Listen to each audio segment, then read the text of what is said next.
Assalamualaikum warahmatullahi wabarakatuh. Nama saya Ahmad Kurnia Bakti dengan NIM 050212819244040. Di sini saya akan menjelaskan laporan praktikum rekayasa pengairan dan drainase dengan dosen pengampu Dr. Insinyur Edward Saleh, MSI. Yang pertama, pada kuliah lapangan kali ini lokasinya terdapat di 5 lokasi yang bertepatan di Simpang Pelabuhan Dalam, Kecamatan Pemuluhan, Kabupaten Ogan Ilir, Sumatera Selatan. Survei tersebut dilakukan pada hari Sabtu 13 November 2021.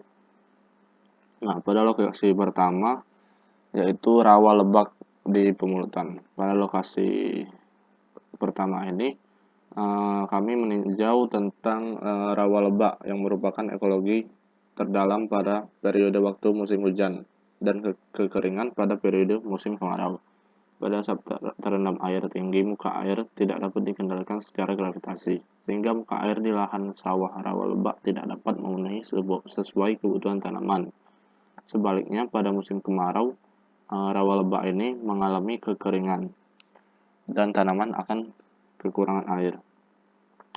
Nah, teknologi yang dapat diterapkan pada lahan lebak ini yaitu dengan menggunakan mini polder yang luasnya 250 sampai 1000 hektar. Rencana pengendalian sistem polder ini dilakukan dengan membangun saluran penampung air.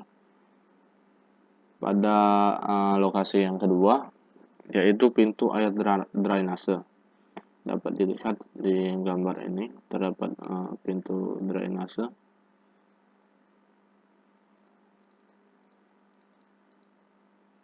Nah, pada lokasi kedua ini menjelaskan tentang sistem pengoperasian pintu drainase tersebut.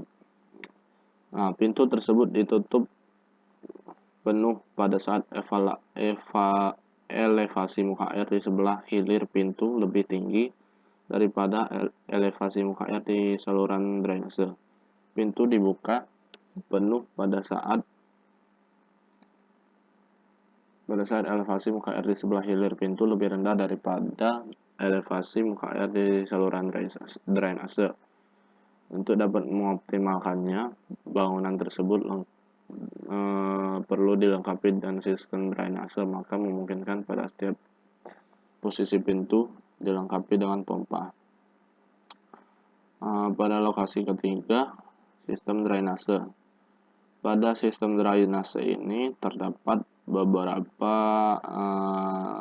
terdapat 3 jenis sistem saluran. Yang pertama, sistem saluran primer yang merupakan saluran utama dari drainase ini dan yang kemudian diterima atau dimasukkan aliran dari saluran sekunder.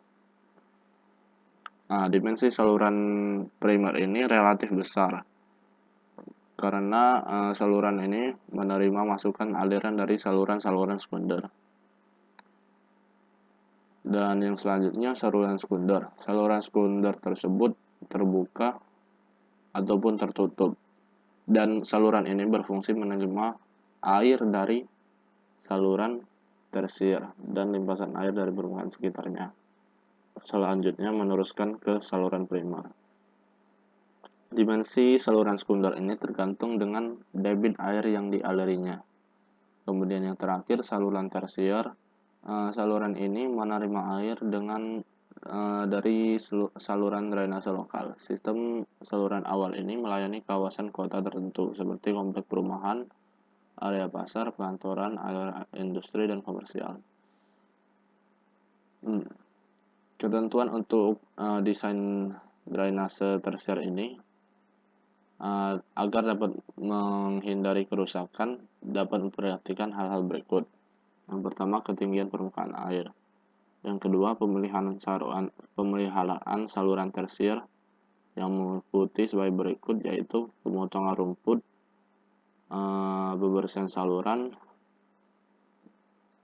dan juga pembersihan pemotongan rumput di tepi-tepi saluran. Dan yang terakhir, pembentukan dan perapian tanggul saluran tersier. Pemeliharaan yang dapat dilakukan pada saluran-saluran tersebut yaitu penimbunan dan pemadatan timbunan pada bangunan tersier, penanaman cerucuk kelam pada sayap bangunan tersier untuk menahan benturan langsung pada bagian sayap dan memperkokoh bangunan tersier. Dan lokasi keempat pada kuliah lapangan ini yaitu pintu air. Pintu air ini merupakan bangunan pemotong tanggul yang berfungsi sebagai pengatur aliran air untuk pembangunan atau drainase, penyadapan, dan pengaturan lalu lintas air. Pintu air di sini berfungsi mengatur besarnya debit air yang dialirkan ke dalam sistem saluran, sehingga pintu dapat diatur sesuai dengan kebutuhan debit air yang akan kita gunakan. Nah, yang terakhir yaitu kolam ternak ikan lele. Pada lokasi ini, penyiapan merupakan kolam tempat penyiapan budidaya ikan lele. Ada berbagai macam tipe kolam yang bisa digunakan untuk tempat budidaya ikan lele tersebut. Setiap tipenya memiliki kelebihan dan kekurangannya masing-masing. Untuk memutuskan kolam apa yang cocok, harap pertimbangkan kondisi lingkungan sekitar pada bagian kolam tersebut. Tipe-tipe kolam yang umum digunakan dalam budidaya ikan lele adalah kolam tanah, kolam semen, kolam terpal, jaring, apung, dan keramba. Namun, dalam kali ini kita akan membahas kolam tanah mengingat jenis kolam ini yang paling banyak digunakan oleh para peternak ikan. Dapat dilihat pada gambar ini merupakan salah satu contoh kolam yang digunakan yang berjenis kolam tanah. Sekian penjelasan dari saya, lebih dan kurangnya saya mohon maaf. Wassalamualaikum warahmatullahi wabarakatuh.